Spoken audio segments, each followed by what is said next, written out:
everybody. Welcome back to another episode of In the Know, a podcast dedicated to the University of Minnesota. The University of Minnesota is ranked 13th in the country when it comes to research. To put it lightly, we do a ton of research, and a lot of it is very important. Our school was responsible for creating the first wearable pacemaker, and the first successful open heart surgery was done here. If any of you listeners are in the sciences, chances are your professors are also part of some sort of research on campus. And with research and trials and studies, funding is essential. The federal government funds universities to allow labs to continue to operate and conduct their studies. You may not realize it, but labs need a lot of funding. Money needs to go to pay the employees and students that work there, their machines used for running tests, supplies, water, lab coats. Both significant and seemingly insignificant parts of a lab needed to be funded, or else they struggle to stay afloat. That's why, when the new Trump administration aimed to limit funding for indirect lab costs, funding for simple things like lab coats and water, universities across the country began panicking to figure out their next move. The administration put a 15% funding cap for indirect costs to all federally funded labs in the United States. Alec Widge, a principal investigator of the Translational Neuroengineering Lab here at the U, talks about how important these indirect costs are for running his lab. You want to tell us how this brain stimulation affects humans. Okay, how long is it going to take? How much is it going to cost? And I think about, all right, probably going to take us a couple of years to do that experiment because we've got to recruit people. We've got to figure out some techniques. It's going to take a lot of thinking to analyze that data. I need this many grad students to do it. I need this many postdocs, and I come up with a budget. And I can tell you, okay, well, I think I'm going to need about this many person hours to do that. But then the thing is, all those butts, they need chairs to sit in. And they need lights and, running water. We've got this purified water, and we've got this liquid nitrogen tank, and we've got these veterinarians who take care of research animals, and we've got these clinical facilities where you can bring in a patient if you need blood draw because you need a sample for genomics or whatever else. And we've got these MRI scanners.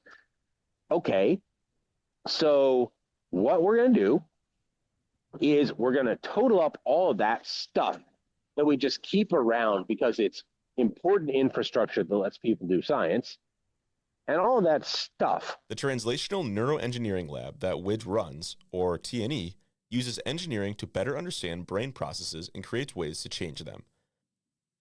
The lab does research on how to treat mental illnesses and disorders through this neurological engineering. Widge says that this type of research is always for the betterment of society, which is why he and many other researchers around the country are so frustrated with the funding cap. A lot of science is a public good, right? We don't know when we start doing a project what the answer is going to be. That's why it's research. If we knew what was going to happen, it wouldn't be research, it'd be science class. So we're doing this because there's public benefit in knowing the answer to a question. Is it yes or no? Or is it A or B? Or most likely, well, it's mostly A, but there's something funny going on over here. You should probably look at that some more. But, I mean, that's the knowledge that helps us diagnose people better, helps us treat people better, helps us just figure out how the heck did we come to be these complex human beings that we are. And it's the same as the question of why should we pay for science? Why do our tax dollars go for that? Is the same question as why should our tax dollars have a University of Minnesota? Why can't people who want it just pay tuition? Because we understand that, look, there's people in the world who might be super smart and super capable, but simply their family doesn't have that kind of money for whatever reason. And yet it's a benefit to the whole state if that person gets an education and goes on to do something cool or become part of the workforce or just be a better citizen as a result of that education. So we subsidize having a university and having cheaper in-state tuition. Research at your state university is always doing more good for the world than not, which is why suddenly a 15% cap on funding for indirect costs is directly hurting the well-being of the country. To fully understand how the funding cap works, it's easiest to explain it at the dollar level. For every $1 that the University of Minnesota gets through grants, they receive an extra 15 cents to cover indirect costs, whereas before the cut, they receive 54 cents per dollar. Widge goes more in depth about how important indirect cost funding is and why the 15% cap is so flawed. If you add up how much all that stuff costs, it's a lot. It's like half the cost. Not quite, but close to. It's actually about a third of the total cost of any research grant that comes in. And so the big ends, and there's actually a formula like that. That's not just the university makes up a number. That somebody sat down and done the calculations and said, hey, this is how much money we actually have to spend to make all this work. So the problem that keeps happening in the past couple months is folks in the administration saying, we've just thought about it, and we've decided 15% is a fair number. We didn't consult you. We didn't do any math. We just decided that 15%. Oh, well, okay, yeah, I know you spend another pile of money, but, that's your problem, not ours. And, well, the thing is, we still got that square footage, right? Like, somebody's still got to pay the power bill for those lights. Somebody's still got to pay for those veterinarians because I'm using them. Somebody's still got to pay for the freaking MRI scanner because I'm using it.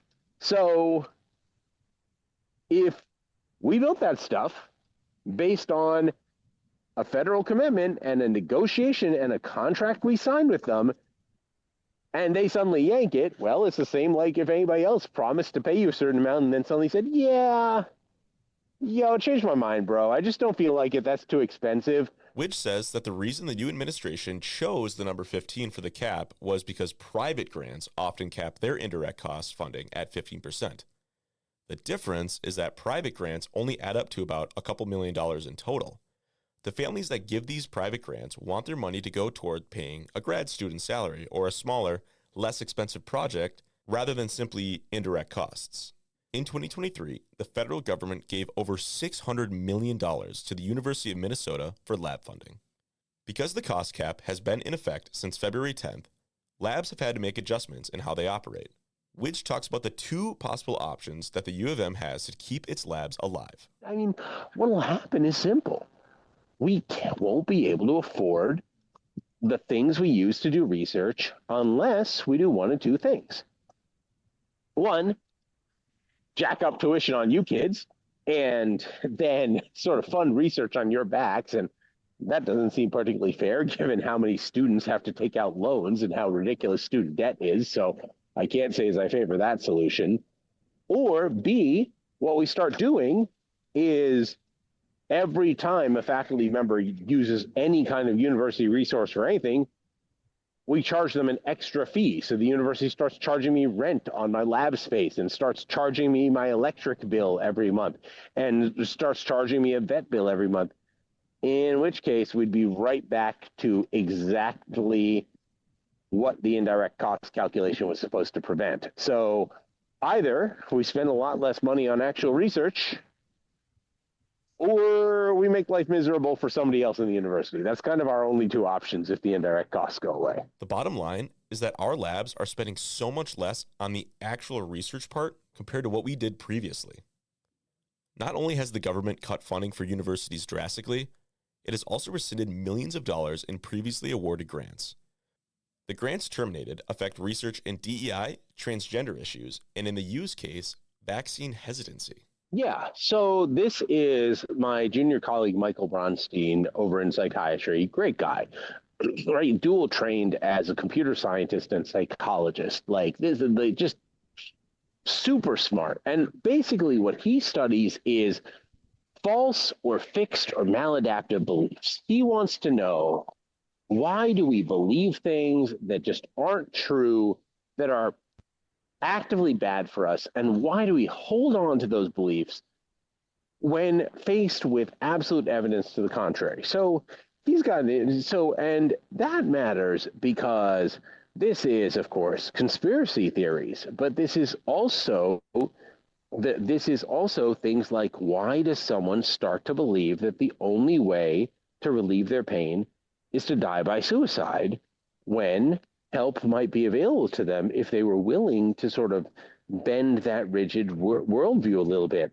Why does a person with schizophrenia become absolutely convinced of a delusional idea, like someone's talking to them through their watch, or that they're being persecuted by a specific entity or through a specific kind of radio wave. Where does this all come from? And one of the things he noticed is because a lot of people with serious mental illnesses are vulnerable to false beliefs. They're especially vulnerable to vaccine misinformation and this has preservatives or this has microchips or nanobots or whatever. And because they're especially vulnerable to these fixed false beliefs, as you said, it had vaccine in it. And all vaccine related research was canceled by the Secretary of Health and Human Services, Robert Kennedy, because he feels that fundamentally vaccine research as it's done is incorrect because it doesn't focus on are vaccines bad for us. And I mean, this is a general problem, is he's got a lot of fixed false beliefs, but he's a very wealthy person in a position of power, and now the rest of us get to live by his fixed false beliefs, which is not great. Widge also mentions that many of these researchers and lab workers often have to leave the industry entirely and find new jobs to support themselves. 3 of his best team members at T&E are preparing to quit. I've had 3 of my best people all tell me, hey, I'm not going to be here next year. I need to find another job because I just cannot handle the level of uncertainty that's existing right now. I'm just preemptively quitting. Even though there's money for me, even though I like the work we're doing, I'm just going to abandon it because I'm panicking too much to be willing to work here anymore. And that's talent I've spent years developing. These are people who are not just colleagues, but friends and great employees who understand exactly what to do. And they're all leaving just because of the chaos that's being sown. And I'm one lab, losing my 3 best people. What about everybody else? Like, you multiply that times the tens of thousands, and if not hundreds of thousands of science labs in the country? Widge says his colleague, who is working on vaccine research, is also in the what do I do now group of researchers. Robert F. Kennedy's vaccine research purge is not the only thing he has been changing since being in office. Since becoming the Secretary of Health Consumer Services, he has laid off more than a quarter of the National Institute of Health's scientists, a majority of them being women and minorities. Widge says that the mass layoffs have caused communication issues with the NIH. Frankly, we have no idea who's gone. It's not like you get an announcement saying, oh, hi, this person, they were the program officer you interacted with, or they handled this, they're being laid off. You find out about it when you try to email them because you've got a question about something you're doing, and you get a bounce email. And then you're like, so I'm talking to who exactly? And the answer is, oh, we don't know. We haven't figured out how to assign that function yet. For Widge and many others like him, this is a time of complete uncertainty.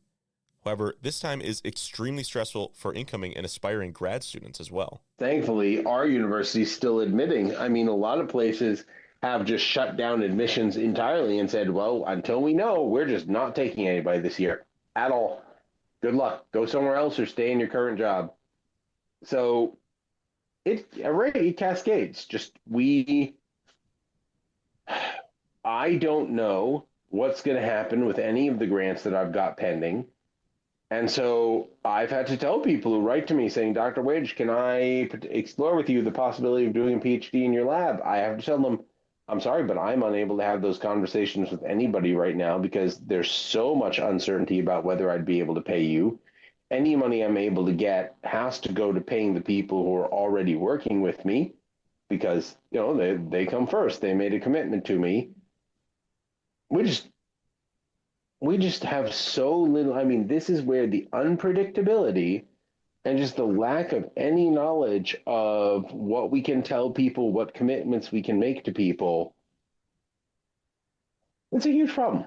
One incoming grad student who works in Widge's T&E lab, Delilah Pineda, talks about her application experience and how the funding freeze had affected her mindset when applying. I think really the difference between this year and previous years were like, I guess, offer admissions wise, there was just a bunch of uncertainty because I think, the whole funding freeze really impacted everyone like this year or like the beginning of this year.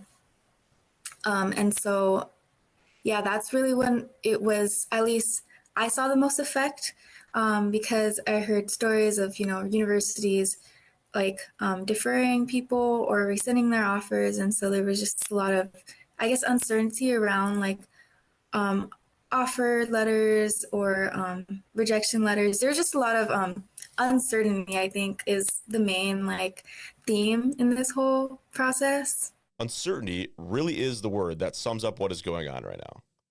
For those who are unaware, graduate students in science, like Pineda, spend many years working in a lab after a year of classes to get their master's. With so much up in the air about lab funding, Pineda says that the circumstances for her future in lab work are not ideal. I feel like I can't really do much about it, to be honest. Like, unfortunately, a lot of the burden falls on us as trainees and PIs as like people, as faculty members. And unfortunately, I just don't know how much we can do about like administration level funding circumstances, but I just think it's not ideal. Unfortunately, that's the state of the circumstances right now, and we just got to get through it. Even with the uncertainty surrounding Pineda's line of work, she says that pushing through the hardships is what is important to her. I mean, yeah, it's definitely one of like the circumstances right now really make you think like, should I keep going and going on? Personally, I haven't really thought of a concrete backup plan. I don't know if other people have, but it definitely makes you wonder. But again, I think there's power in sticking through it, and even though there's a lot of uncertainty, I think the fact that, okay, but let me think about this, but something that Pineda finds important is community engagement programs. Another thing that is receiving massive funding cuts as well. A lot of community engagement programs are being cut because of funding cuts. And I think that particularly is also dangerous, just because, as you mentioned, a lot of like the science cuts, funding cuts are because people aren't really informed in what science is. And if you're cutting all of these programs that are meant to inform the public about what science is, you're just like, it's just a negative feedback loop. It's just terrible. So I do want to highlight that. And that is happening, unfortunately, just everywhere. An example of community engagement that Pineda mentioned was a program that brought people like her to elementary and middle schools to talk about neuroscience and how the brain works, in hopes to get kids excited about science. Finally, Pineda talks about speaking out against administrative decisions like these and how people can make an impact with their voices. Multiple protests have been held nationwide, and so there's definitely value in that and speaking out against it. But when the group of people speaks out, there's more power in that than like just an individual, because it's like when I think about myself, it's like, how can I change current administration? Like going up against people in power is kind of crazy when you think about on an individual level. And so I think the power comes when people come together, and especially in what they believe in. So like the science community coming together and holding those protests and really just trying to get the word out there. This episode is written by Owen McDonald and produced by Kaylee Sarovi. Thanks so much for listening, and be sure to leave any questions, comments, or concerns in our email inbox at podcasting@mndaily.com. I am Owen McDonald, and this has been In the Know.